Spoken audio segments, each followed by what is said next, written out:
Before the video begin, only a small percent of you guys have watched my video and subscribed. So if you like my video and want to see more, so don't forget to subscribe to my channel so you can see in the first person. Now without further ado, let's begin the video. Union Pacific Big Boy, one of the most biggest steam locomotive in the world and among the most powerful, with a very impressive weight, about 762,000 pounds. These famous giant duplex had roamed in Southwest America in 1941, built by the American Locomotives Company, or S for short, ALCO. Their inter-service was 1941 to 1944 until the retirement on 1962. Only 25 of them were built, and only 7 of them are still here today. But the big boys are not just only the biggest, the strongest, or the most heaviest steam locomotive in the world. It was also the most expensive steam locomotive ever built, costing for $265,000 in 1941. Now, with inflation's ballpark estimates, equals $4,606,324. Sheesh, that's a lot of money. If you own one of these, big guy, for unknown reason, you don't want to wreck one of these beasts, that's for sure. However, in 1953, one indeed wrecked, and this is the story.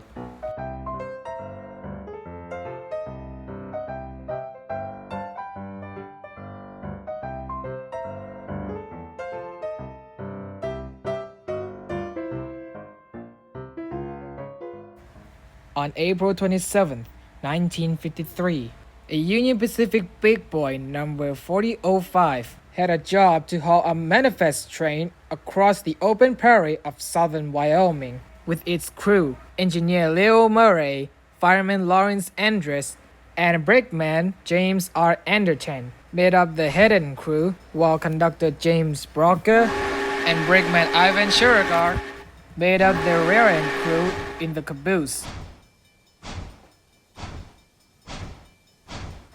62 freight cars followed the 4005 as it made its way down the track.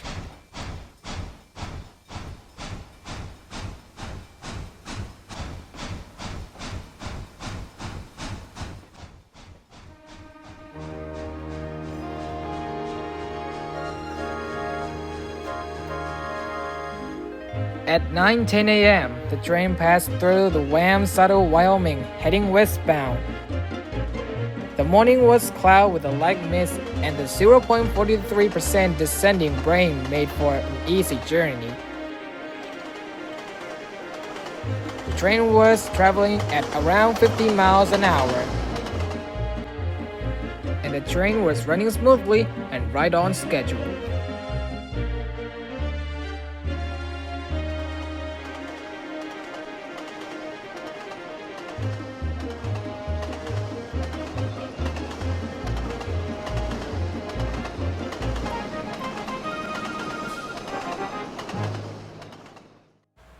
Meanwhile, about 8 miles ahead of the 4005, a section gang stationed to free when traveled 3.6 miles to the east to Red Desert on a track motor car to obtain the supply of the switch ties.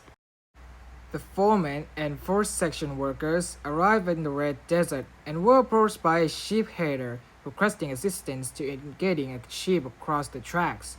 The size of the herd is not known. However, the average ranch in 1949 had 1,100 herd of sheep.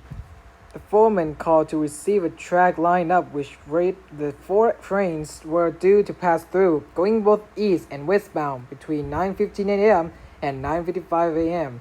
4005 was due first at 9:15 a.m.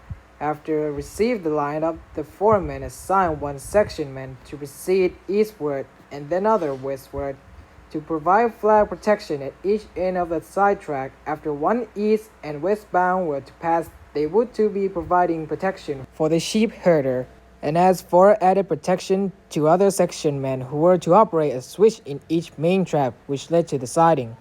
This would display a block signal down the track in each direction warning, and he announced approaching trains to slow down. The foreman unlocked both switches, and the section were instructed to open the switch on his hand signal. The foreman then walked back to the sheepherder some 300 yards from the switch to tell him what exactly the men who were going to do. As the 4005 approached the east end of the Red Desert, siding on the Union Pacific section man opened the siding switch. But then 4005 loomed into view at high speed. Panicking, he frantically made an inaccessible attempt to close the switch before the engine passed. The engineer quickly noticed the abnormal switch and threw the emergency brakes, but it was no use to stop the train in time.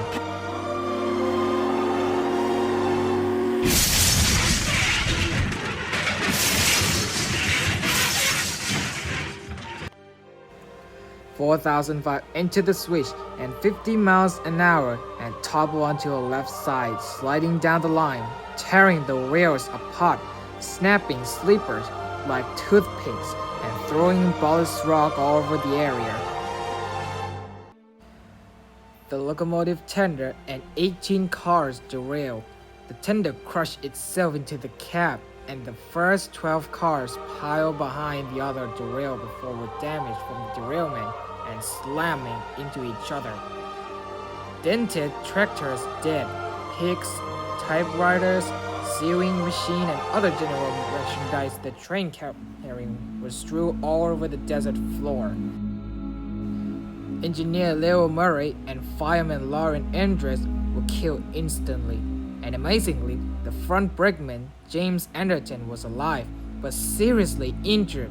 His left leg was twisted and pinned between a wooden seat and the steel side of the cab. He was trapped in the area of the cab, the larger than 18 feet and 4 feet wide for 10 hours. While the rescue workers removed tons of coal, cut through steel to free him, and 2 asked rescuers for a drink of water and a cigarette. A doctor was able to reach into a narrow opening and administer a dose of morphine to subside Anderton this terrible pain. Anderton later told rescuers that his hands, her and he, was chilling a little but could no longer feel pain, in his foot indicating he was beginning to go into shock.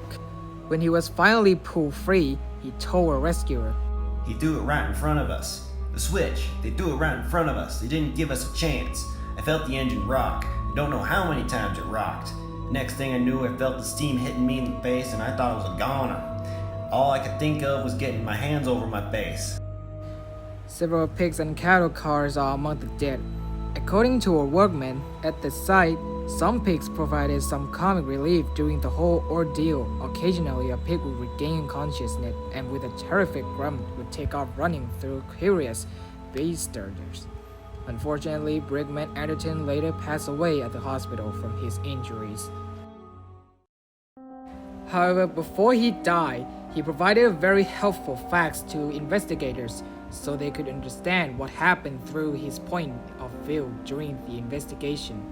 The man who threw the switch, Puerto Rican section workers Val listened through an interpreter because he could not speak English very well, said the foreman had shown him how to operate the switch, and when the foreman walked back to the sheepherder, it was the foreman who left the switch in the open position, not him. However, it was later determined this was impossible, because the open switch would have displayed a signal to the incoming 4005, providing enough time to stop safely. The Union Pacific and Interstate Commerce Commission's official reached the conclusion that Kenneth Enfield and the foreman Rod Cassidy, with the section worker who was working with the Union Pacific for only 1 hour and 20 minutes, were both responsible for the accident. There were considerable variances between both their stories, each blaming the other, but the ICC, Union Pacific, and local officials still investigated through them. Through them, a meeting closed to the public and press was held to determine how the accident occurred and who was responsible. The Sweetwater Country Coroner's jury found Mayfield guilty of negligence for putting an irresponsible, inexperienced man in control. The Swiss section worker Vincenti, who was found responsible for throwing the switch onto a sidetrack, was performed fired by Union Pacific. As for 4005, it was sent to UP Cheyenne facility to be rebuilt and returned to service. It is possible a different tender was used for the rebuild.